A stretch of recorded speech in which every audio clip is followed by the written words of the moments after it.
Well, I'm going to put it just like this. I mean, I had been through a life of severe physical abuse, been raped multiple times in a boys' home, and I had been forgotten about and written off by both of my parents through standing on the side of the road holding a homeless hungry sign, all the way to being on one of the longest running, most popular reality television shows in TV history. After many attempts to get clean and sober, I would only make it until the fear got to be consuming, and I used that as an excuse for me to go back to doing drugs and drinking, right up to a coma. I was in a coma for 8 days. Doctors pronounced me dead on day 6. And even that wasn't enough for me.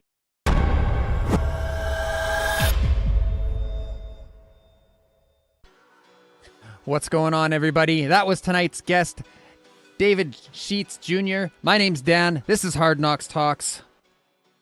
What's going on, David? How you doing, brother? I like that pronunciation. You got it right on the money. I panicked a little bit. right when I was going to say it. Yeah, I did. Got through it, though. See? Yeah. You're not the only one panicking. I'm right there with you. Is there anything that you'd like to say before we jump in tonight? Just that I'm grateful and I'm humbled for the opportunity to be here today, man. I really am. Come from where I came from to just being able to do things like this. I'm just grateful that you reached out. I'm humbled. Awesome. All right, well, let's jump in. This is Hard Knox Talks. All right, tonight's show is brought to you in part by Stronger Together Canada, peer-led support groups, by Mum Stop the Harm, supporting those who struggle with the substance use of a loved one or have tragically lost someone to drug-related harms. Also, if you are negatively affected by someone...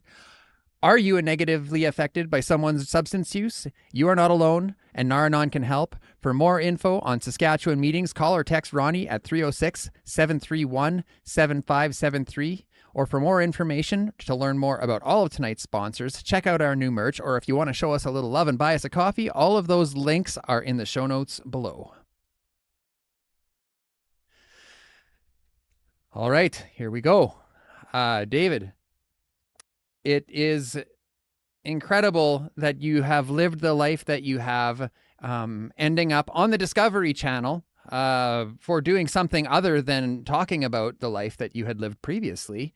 Tell us about how it all got started. Now, you said there was a lot of abuse in the home. Was that something that was like parental, or how did that all get started? Well, the abuse growing up in the home was suffered by the hands of both my parents. I mean, I was basically I grew up in a home that was deemed structured and there was discipline. Mm-hmm. But what I would learn later in life is that the discipline and the structure went far and beyond what was necessary and appropriate. I mean, from being thrown down staircases and having to kneel on class 5 stone for hours on end out in the hot August sun. That's just a little taste of some of the stuff that I went through as a child. Mm-hmm. How old were you when you started to realize that maybe it wasn't normal? Um, that's a really good question because the answer that I'm about to give you is it might be shocking, but I was in my later teens, early 20s when Mm. I finally looked back on it all and was like, no, that wasn't something to make you tough. That was abuse. As a matter of fact, when I was going to counseling, it wasn't until I was in my early 20s when I finally said in front of a counselor, uh, I admitted that what I went through in that house was abuse. It was the Mm. first time in my life that I admitted that Mm-hmm. because I actually protected uh, my parents in court Mm. when I got taken away. The judge the judge asked me, do your parents beat you? And I told the judge no Mm. because I was so scared. Mm-hmm. So there was an apprehension did you went into foster care? Yeah, so basically what ended up happening is right when I was about 13, 13 years old, the family had had enough. People in the family knew about what was going on. I always talk about my sister. She was my angel. She really Mm-hmm. was my angel growing up because my sister knew what was going on in that house, and she would always show up at the right time to get me out. She knew how her parents were, um, and so she'd always show up. But the family basically reported it. They reported it to the school, and Mm-hmm. I went into school one day, and mind you, it's June in Connecticut. That's where I'm from. I go to school in the middle of June. I've got long sleeve shirts on. I walk in. They pull me into the nurse's station. They tell me to pull up my sleeves. I did not want to pull up my sleeves because I had just gotten beaten the night before. Mm-hmm. Um, Long story short, they the police bring me back to the house, and there's a full-on investigation. This female cop kneels down in front of me in my living room of my house that I grew up in, and she looked at me. She goes, "We're gonna get you out of here. You're safe. Don't worry. We're gonna protect you." And they took me out right then and there, and I Was that wound up in. was that a sorry to interrupt, but was that a relief to you or was that terrifying to you? No, that was absolutely terrifying because the last time the police had gotten involved when I was running away from home after school because I didn't want to get beat, Mm. a cop brought me home. And mind you, my name was really big in my hometown of Groton, Connecticut growing up. My grandfather owned a lot of land, a lot of commercial land, and an entire development company, and my aunt was the secretary for the mayor. So the police knew me. Mm-hmm. Mm-hmm. So the cop asked me on the way to the house, he goes, "David, why aren't you going home?" And I said, very quietly, shaking like a leaf, I said, "Because my parents beat me." And he said, "Okay, we're gonna handle this." And basically what happened was we walked into the house, and he looked at my parents and said, "Well, David's telling me that the reason why he's not coming home is because you guys are beating him." Whoa. And that turned into the cop walking out of the house. And because my parents came up with some BS, and I got beat so bad that night, I'll never forget it. I almost got put through the kitchen door, and I peed all over myself, and I got dragged across the floor, and he stood over me. My father stood over me, and he beat me from my shoulders to my feet with his belt. And I crawled up the stairs while he was beating me. As I was crawling up the stairs, a young teenage boy, my father was standing over me, beating me with a leather belt. Hmm. So tell us about going into care then. So I got taken off into foster care while the state was working through the case. They were getting ready to charge him, Mm-hmm. my father, and basically how he got out of it was, he gave up parental rights. And so, you know, it was basically I had a biological mother who I did not know about, Mm. and the court basically made it so that I had to get to know her. And mind you, this time frame is so tight in these series of events, but I was basically released back to her, Mm-hmm. um, and it wouldn't really last long until I wound up in from foster care to a group home. Okay. So what there was no relationship then with your biological mom? No, the crazy thing is about growing up in my house is that my father and my mother, um, they, I always have a hard time explaining this because people are always like, "Huh? But basically, depending on the day, depending on how I was acting, depending on what their mood was, day to day, it was the lady sitting across the table is my mother, and she raised me from birth. And then on days when like I would be acting up in school, it was if you don't stop acting up and do better and stop causing all these issues, you're gonna meet your real mom one day. Mm. One day it was, this is your mom. She's had you since birth. The next day it is, if you don't start behaving better in school, Mm. we're gonna introduce you to your real mom. And she was a drug addict whore who left you in a crib at 6 months. Wow. And how old were you when you were hearing this? I was a young kid. I mean, Yeah. I heard those stories as far back as I can remember. 8, Mm-hmm. 9, 10, 11, 12 years old. I mean, So tell us about the group home then. so when I got into the group home, basically while I was in there, they were trying to build a relationship with me and my mother. I mean, me and my biological mom. Like they wanted us we didn't know each other. I didn't know who this woman was, Mm-hmm. and she didn't know who her son was. And so I was in that group home for almost 2 years while they were trying to convince her to come down and get to know me. And during that time in that group home, I was actually raped multiple times by an older man. And so here I am, a young teenage boy.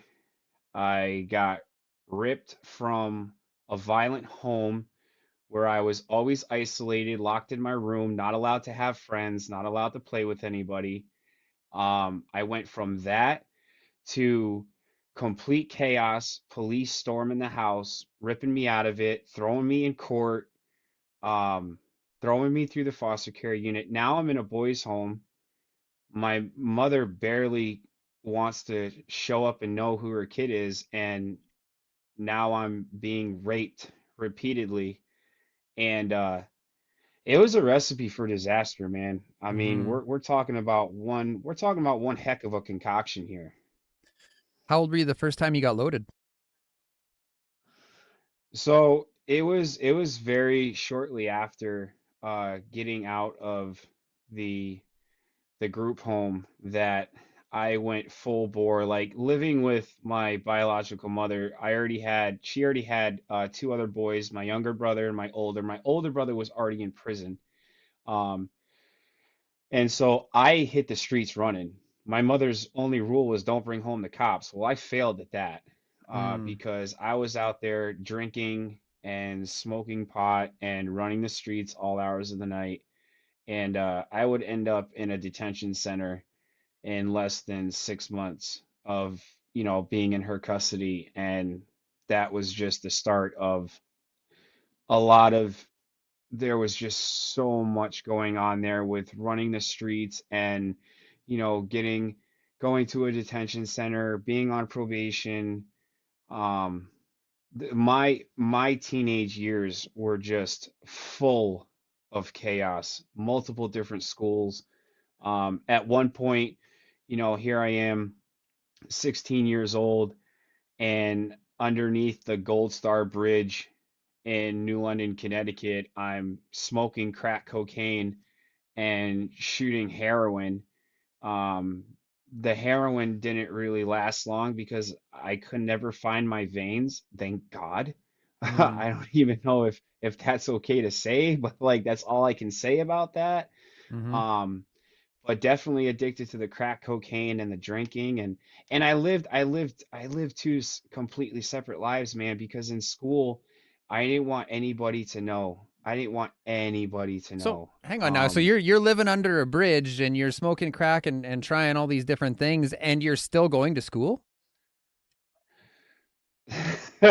So basically, I was in school at the time. I was no longer living with my mother because she just wasn't around.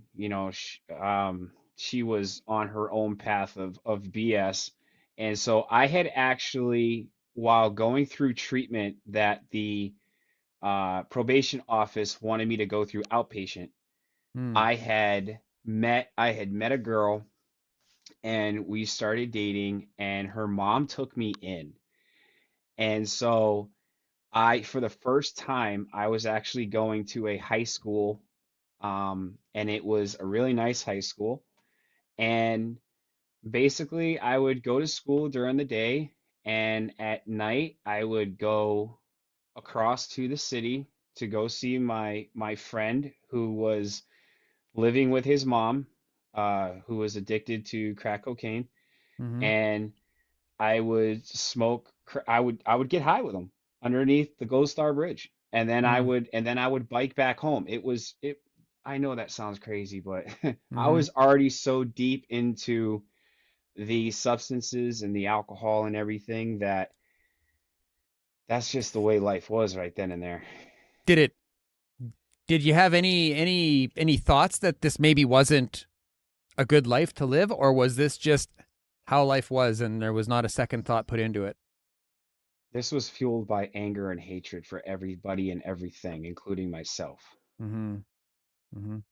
That's exactly what it was. How'd you end up commercial fishing?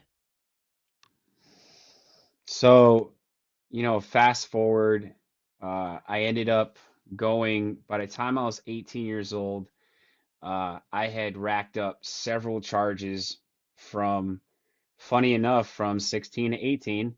Mm. That 2 years got really out of control with me. I was under the influence and doing all kinds of just really dumb stuff, man. So 18 years old, I go to prison, and I spend 26 months in a prison, and I get out. I'm literally weeks away from turning 21. And I want to point that out. This just goes to show how insane this disease is, because what had happened was uh, I was actually eligible for parole while I was in there. And I remember I was walked out in front of the parole board. They sat me down, tethered, chained, and shackled, and they told me that I was eligible for parole. And I Mm-hmm. told the parole board to go F themselves. I told them to go F themselves because I didn't want to get out. Mm-hmm. And I also knew that had I maxed out my bid, I would only be so many weeks away from turning 21. How come you didn't want to leave? It was comfortable. Were you It using was in jail? it No, I wasn't actually. I wasn't. But Mm. being in that cell and having that structure and Mm-hmm. knowing that, I would be able to eat, 3 meals a day, um, that was good enough for me. I mean, that I love that, and as crazy, I didn't want to give that up. So Mm. I never I never even saw myself being able to get out, if that makes any sense. But Mm-hmm. they did let me out, and in 2010, I come out of prison, and I'm just angry and full of hate and fuel. And And I go fear. down to Fear, no and doubt. fear. Yeah, Did you want to stay fear for sober? sure. No, absolutely not. Okay. Absolutely not. No, I was on a death mission, man. I Mm. was I was on a death mission. There Mm-hmm. was no there was no acceptance to living. I didn't want nothing to do with it. So, Mm. but uh but I did get out, and I ended up going down to the Stonington Borough in Stonington, Connecticut, and I got on a fishing boat, and I started offshore fishing. And Hmm. that was the start to my career. So now offshore fishing is quite dangerous, correct? Like, Absolutely. did you go seeking like an adrenaline fueled job or anything? Like, I'm just like, how do you go from just like being incarcerated and then like, living on the streets before that. And now you're like a commercial fisher. Like, wasn't there like, did they drug test you? Like, there's questions. How did that all go down? If they drug tested us, nobody would be a commercial fisherman. There would be no fish to eat. They say that about welders too, actually. Yeah, I mean, and let me, let that be noted as a joke. Let me not take away from a lot of the great captains who I've had the pleasure of knowing and working for who ran tight ships. However, for the most part, no, there was no drug test. And the whole thing about commercial fishing for me is, it was really like, it was just like going from one cell to another. I needed to keep myself safe in the beginning. That's what it was for me. Like, I was so afraid of myself when I came out of prison that the thought of even having to mingle with society scared me. It scared me so much. So when it was suggested to me, hey, get on a boat and go offshore, I thought, yes, absolutely, get me out of here, please. Like, let's go. Yeah, yeah. And when you came back, were you just right back to the street when you weren't on the boat? It was playing cat and mouse with my probation officer. God bless my PO. He was so patient with me for whatever reason. I don't understand. Now looking back on it, he saw something in me that I did not at the time, that is for sure. But I would play cat and mouse with my PO. But to answer your question, yes, it was come back, drink, get high, and be absolutely reckless. I mean, I could tell countless stories, but I feel like one of the first real big markers in my life was I was on probation and I was fishing out of Rhode Island, and it's just above Connecticut. And I had gone out to do a trip. The boat broke down, and so we came in. Captain hands me a check, says, "I'll call you." Now, mind you, I'm out of state, right? I'm on probation in Connecticut. So the deal with my PO was, you can go fishing, but when you come into port, you call me and you get back to the state of Connecticut. Well, I had a detour that night. I went to the bar, thinking that I was going to slip in, have a few drinks, no big deal, get out. Well, those few drinks basically turned into me getting into it with a bunch of Rhode Island state troopers on the side of 95 because I was throwing up violently in the back of my friend's car. They called 911 because they were scared that I was dying. So the troopers showed up. I was just violently vomiting. I was so sick. I drank so much. I was just violently sick. And, I basically got into it with a handful of state troopers. I ended up elbowing one in the nose. I popped him right in the nose, busted his nose open. And when they finally got me into the ambulance to get me to the hospital, my heart stopped. And they got it going. And then when I got to the hospital, my heart stopped 2 more times. And so the doctors were working all night basically to keep me alive. I woke up the next morning and the very first question I asked is, "Where am I?" And the nurse says, "You are in Kingston Hospital, Rhode Island." And immediately bells went off in my head. Like, I'm going to jail. I'm not supposed to be here. The cop walks in.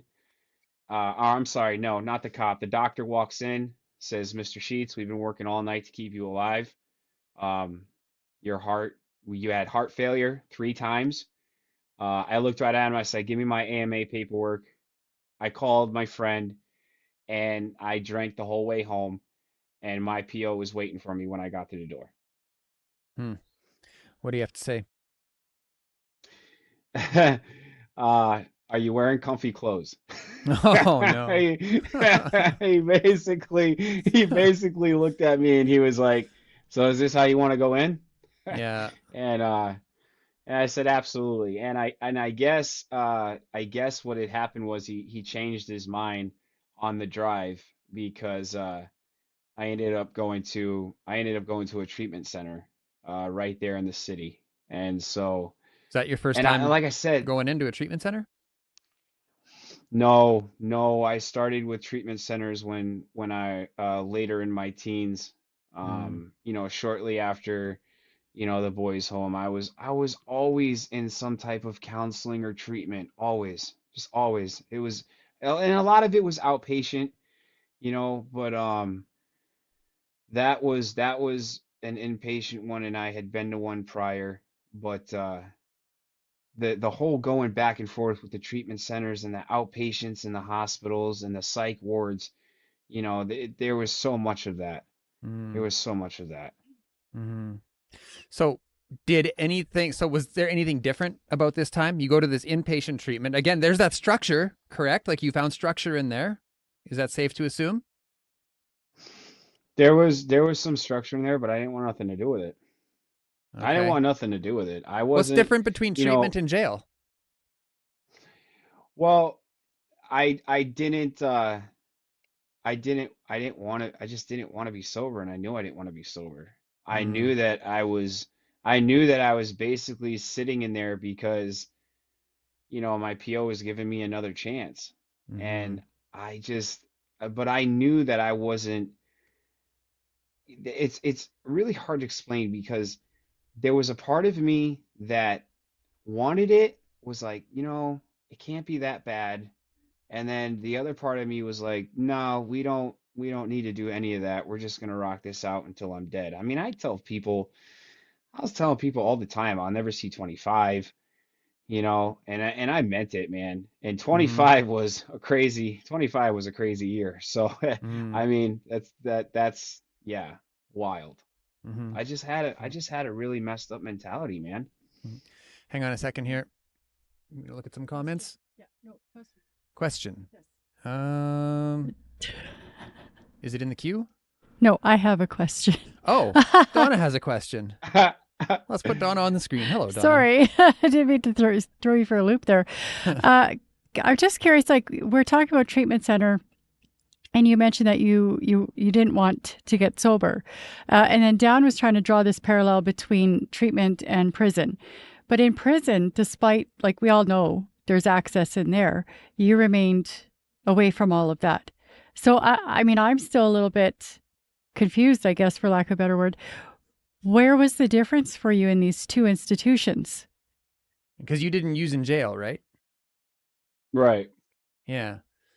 Yeah, so I mean, I'm not exactly sure how to answer that question other than the fact that it was a brief stay, and I was basically just doing, I guess you could say I was on my best behavior so that Mm. I could get out, and I could get back out to sea. Because if I could just get away, like if I could just let him know that, hey, I'm sorry, I messed up, and I'm gonna go back out there and be a good boy, then that's what I was shooting for, really. Mm-hmm. So I guess to answer your question, yeah, it was a short stay, and I wanted to be on my best behavior so I could get back out to sea. Mm-hmm. I actually have one more question, and we're going to have to backtrack just slightly here.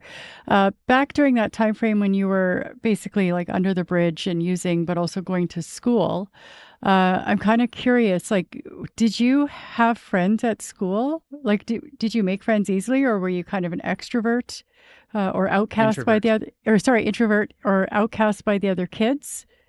And then, like, you had made this comment about with jail, you were scared to get out into the world. Like, was it a social anxiety in there because of your, you know, maybe whatever happened in high school? So great question. And As far as getting out of prison, I think that I just, for the first time in my life, felt safe. As Mm-hmm. crazy as that sounds, being in prison. I mean, I knew that I didn't have to leave my cell. I knew that I got to decide whether or not I wanted to go out to rec. I knew that, I mean, there was a TV in there, so Mm-hmm. I had TV and food. Mm-hmm. Um, and I didn't have to be bothered by anybody. I didn't have to answer to anybody. I didn't have to share my feelings with anybody. You know, Mm-hmm. I could literally just be left alone. Mm-hmm. And as far as the school is concerned, I was on the sports team. Like, when I say that I lived two completely separate lives, the person who the dean of students knew, the person who the coaches knew, the person who the teachers knew was not the person that was on the street. Mm-hmm. Um, you know, I was, as a matter of fact, when they hauled me off to jail when I was 17 years old, they came into varsity football practice. The detectives walked into the gym. I'll never forget this. I was lifting weights, and all I heard was, "David Scheetz, stand up, you're under arrest." And I got up off the bench and I looked up and I had a detective in front of me. I had a detective behind me, and I had police officers at every single exit. And mind you, the Holy. gym is full of the football team, and nobody had a clue. Everybody was literally dead silent, staring at us like, what is going on? Mm-hmm. And then they stood me up, handcuffed me, and walked me out in front of an entire football game. JV was playing, and you know, so everybody was there. You know, most of the school was right out front, and everybody was just shocked, like watching me get walked away. There were undercover cars in the parking lot. There were two different police precincts that had showed up, detectives from two different districts. So I mean, it was, yeah, to answer your question, it was two completely separate lives that I was Mm-hmm. living. Let's take a quick break and hear from tonight's sponsors and then look at a few comments. We've watched our children walk away. We've felt hopeless, powerless. We are Moms Stop the Harm. We are not hopeless. We are not powerless. Stronger Together Canada is a national network of peer-led support groups to help navigate these challenges. If you're coping with a child's substance use, reach out to www.holdinghopecanada.org. If you've lost a child to drug poisoning or overdose, www.healingheartscanada.org. We're here to help, and we are stronger together.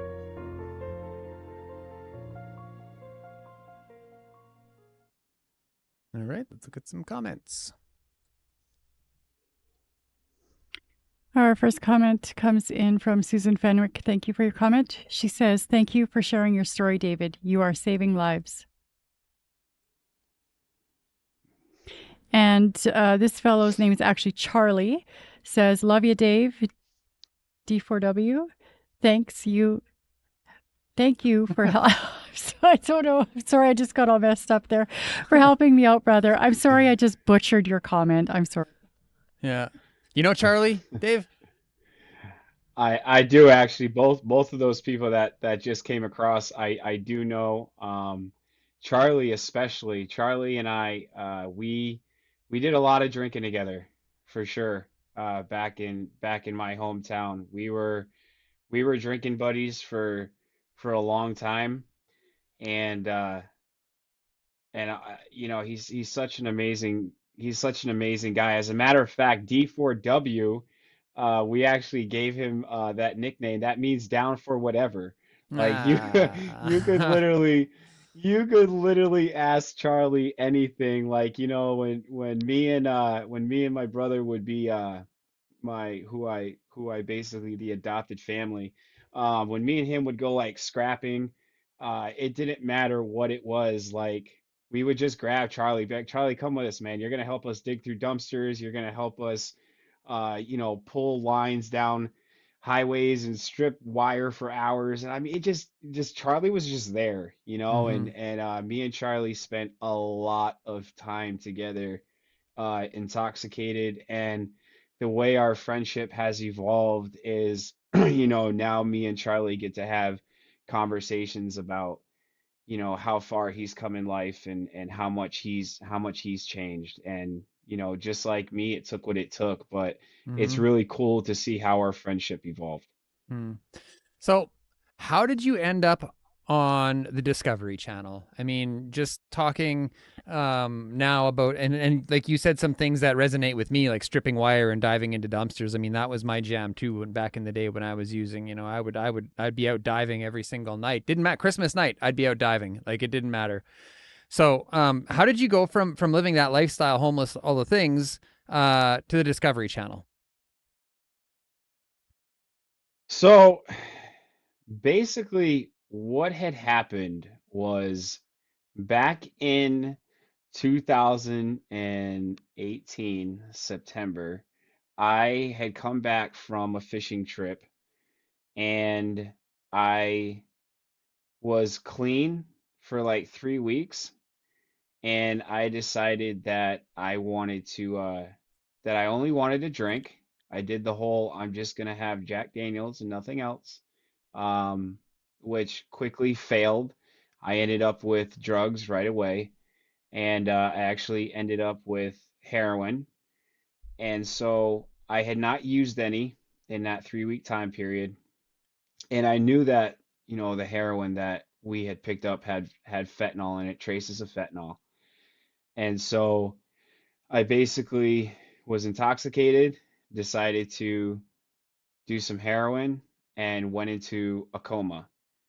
And so in that coma, on day 6, basically the doctors told my girlfriend at the time and her mother that I wasn't waking up.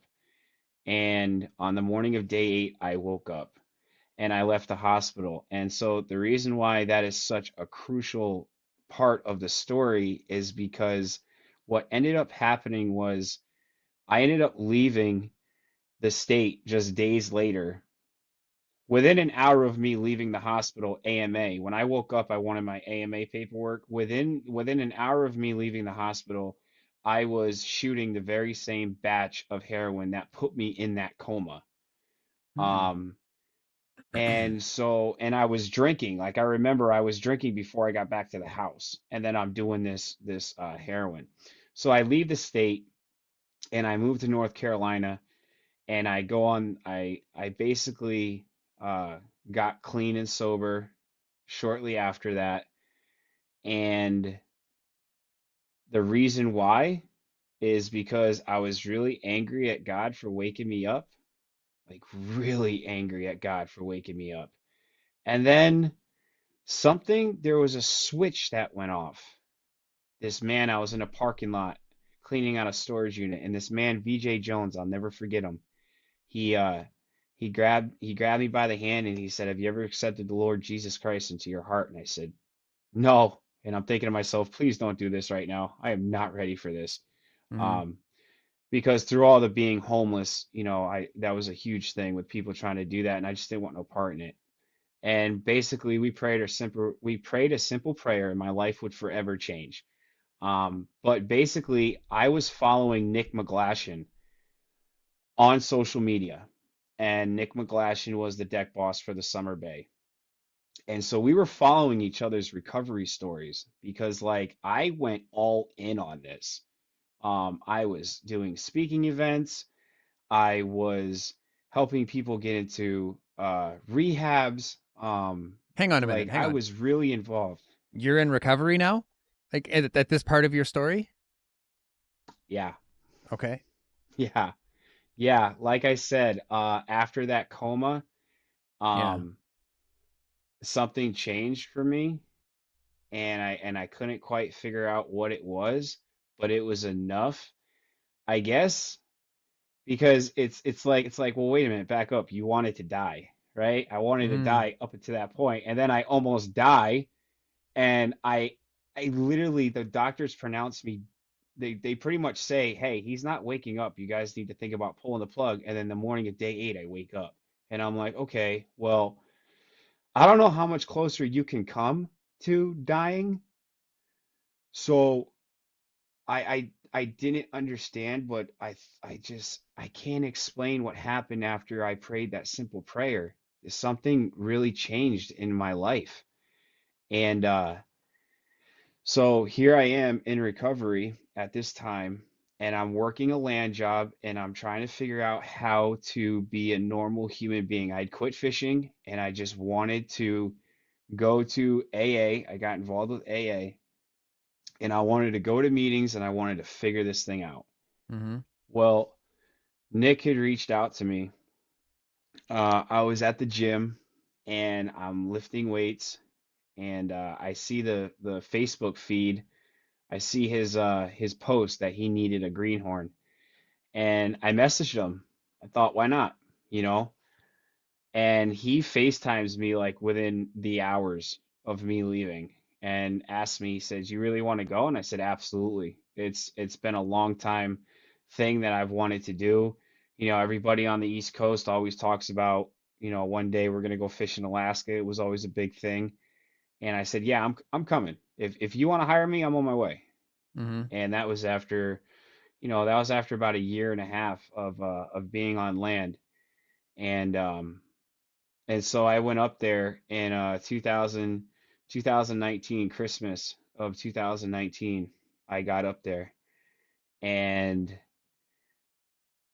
I, like everything changed. I mean, I literally remember stepping on the boat, and I'm seeing all these cameras, and I remember my first few days of that season being so nervous because I'm like, okay, I got a job to do. I know how to work the deck. I have a general idea of what I'm doing, but what do I do with these cameras? Mm-hmm. And I remember like the cameraman trying to talk with me, and I was so like short and confused with him with my responses. Brian Miller is his name. He's a veteran with the show.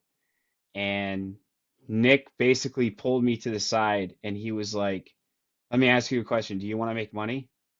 And I said, "Yeah." And he goes, "Play into the cameras." And that's what I did for the rest of the time that I filmed with Discovery Channel. I played into the camera. I smiled and I acted like things were okay and life was grand, and you know, I wasn't facing any issues on my own, Mm-hmm. because even though I was in recovery, there was a lot of traumas that were not addressed, and I kind of just put that off to the side Mm-hmm. and was like, nope, I'm clean and sober, so I'm good. Hi guys. Mm-hmm. So Did the camera crew and everybody know that you were in recovery? Was this something that you talked about on the show, or?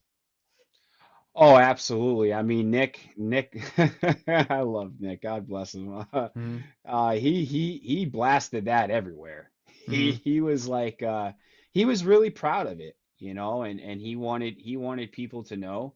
I think that was like the theme at the time. I believe everybody on the boat was in recovery, and so I was like the final piece at that time, and and so everybody knew I was in recovery. I talked very openly about it. And I believe that that is one of the reasons why I was able to connect with people all over the world, was because I was so open about my addiction. I was open about my mental health struggles. And sooner or later I would be open about so much more. I would start talking about things and Mm-hmm. opening up to people and letting them see me off camera.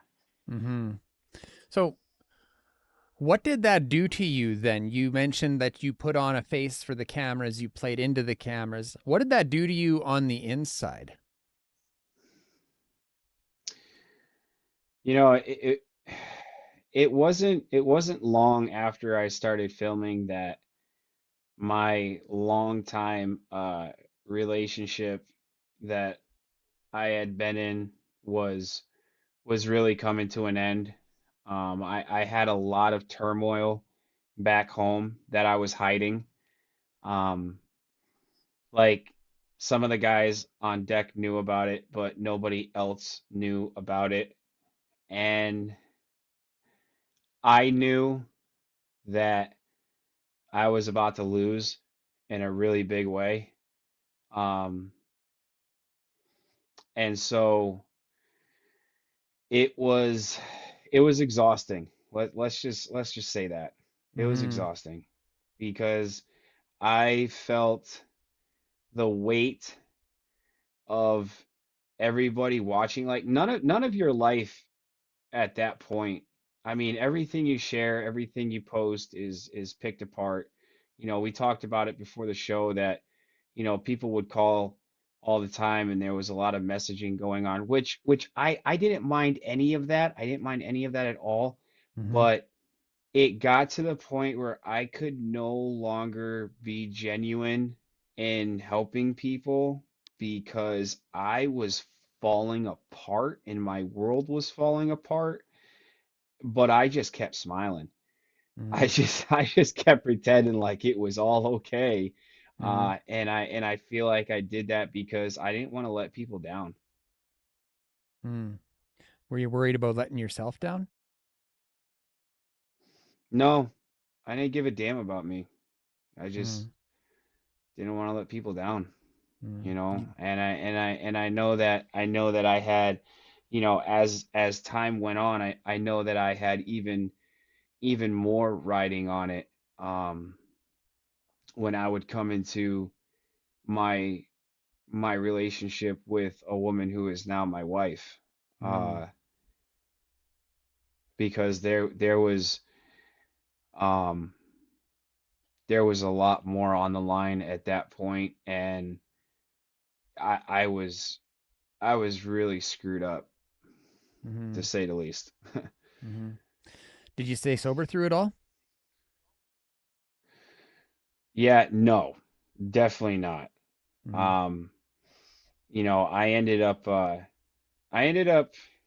relapsing, just backing up to, shortly after Nick McGlashan passed away, and that was the first time that I had, relapsed through that stretch. And so basically I went on a tear and it was really bad. And I would find myself traveling this country just going insane, kind of like a ping pong from coast to coast.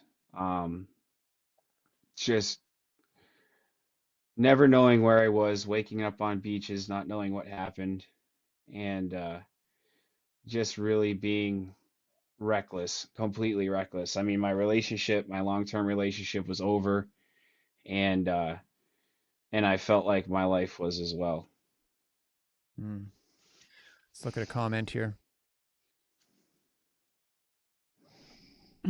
Our good friend Onyx. Thanks for your comment, Onyx. She says, "Beautiful soul, David. You are a true warrior. Everything you went through wasn't for nothing. You were born a miracle, destined for greatness. You are here by divine design, sending you pure love." That's awesome. Thank you. Yeah, for sure. So when you were on this tear, now you had already been on the Discovery, you'd had already been on the show in front of the cameras. Were you ever recognized? Did it ever come to light that you were displaying this behavior and being reckless and all this, and you're the guy from the, Deadliest Catch? Nope, because I was very good at putting on a show. Mm. Mm-hmm. I was very good at making you think that I was completely fine. Mm. And that's the scary part, man. I kind of learned to do exactly what my parents did growing up. They always put on a show like, nah, everything's fine. It's not violent and chaotic in this house. Mm-hmm. Mm-hmm. So, So what finally did it for you then? What brought you into the stint of recovery that you have now? So, you know, I can honestly say that it was that whole term of, sick and tired of being sick and tired. I mean, let's just be brutally honest here, right? And I know that we talked about this before the show, um, that there were things that people don't know that I feel like I just need to finally come out and talk about because it needs to be talked about, and you ask, what was that that final straw. So I was going back and forth, drinking, not drinking, drinking, not drinking while going through all this. And I had met my wife through Facebook, and I gave her the whole song and dance that I was this, phenomenal guy, and got her to got her to let me into her house, basically, to say the least. And basically, I was, I proposed because I saw a woman who I thought I was in shock over the woman that I had met, really. And I just kept thinking to myself, this is a woman who I can see myself spending the rest of my life with. And so I proposed to her and we got married. And this was last year, last August. And so we go out on our honeymoon and we go to the Bahamas. And I decided once again that I was going to drink. I had been sober for some time, and I thought, we're on our honeymoon, we're in the Bahamas, let's celebrate. Me picking up a drink in the Bahamas turned into me completely blacking out and nearly killing my wife, who I had just married, after an argument that we had gotten into because apparently I came home at, I don't even know, 4 o'clock in the morning or so. Um, Last thing I remember is I was at the bar and I told the bartender to leave the bottle on the bar.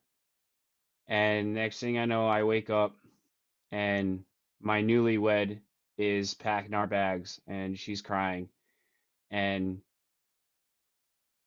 didn't say a word to me.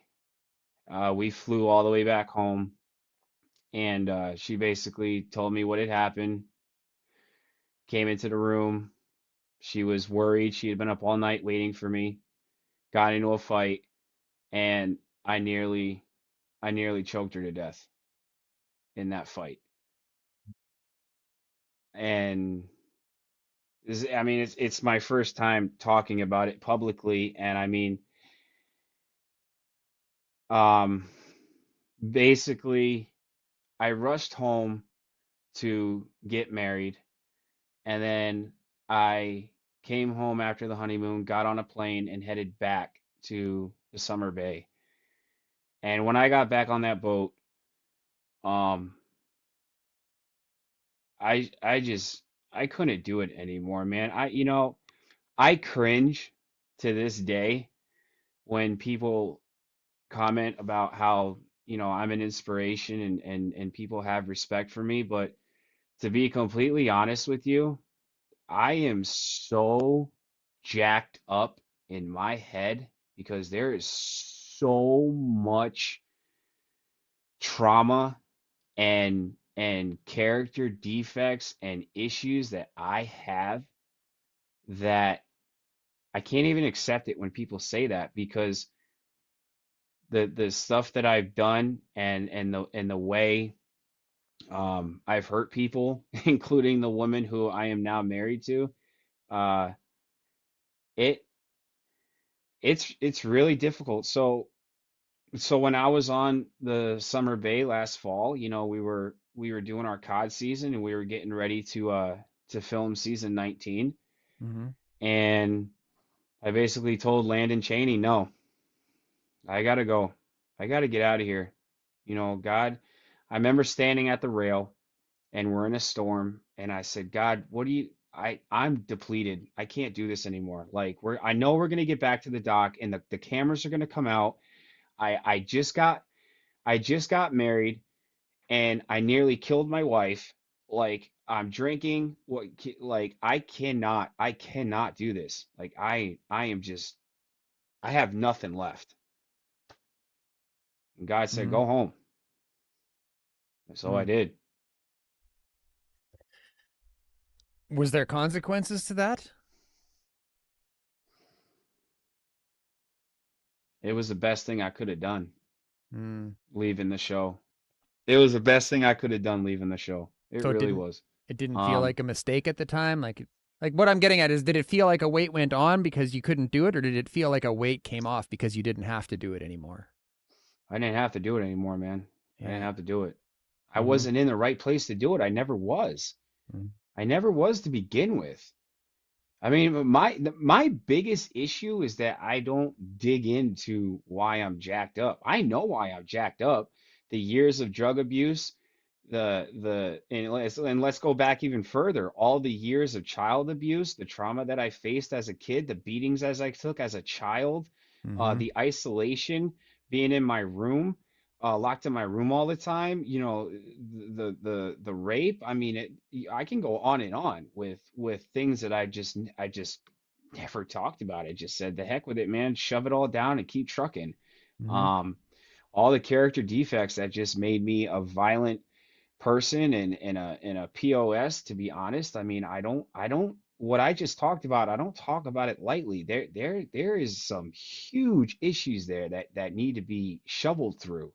Mhm. And it's only by the grace of God that my wife and I are still together, and that I'm continuing to build a relationship and fix my wrongdoings. Mhm. So I remember when we were talking, you started talking about doing some inner child work, about reaching back and communicating with your inner child. When did that work start?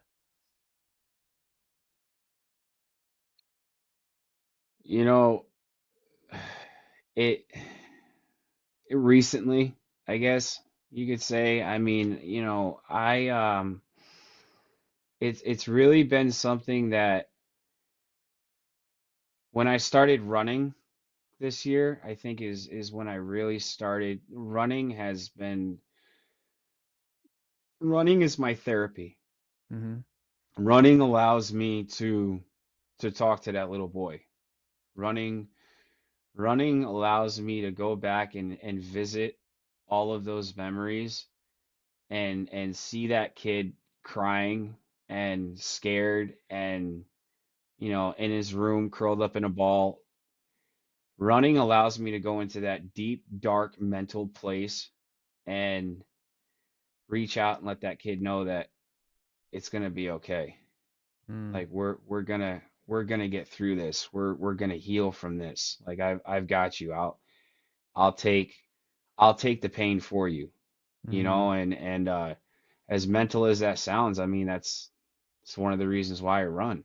Mm. The chaos at sea was comfort because I could address it at sea as well, and I could go into those deep dark places and address it.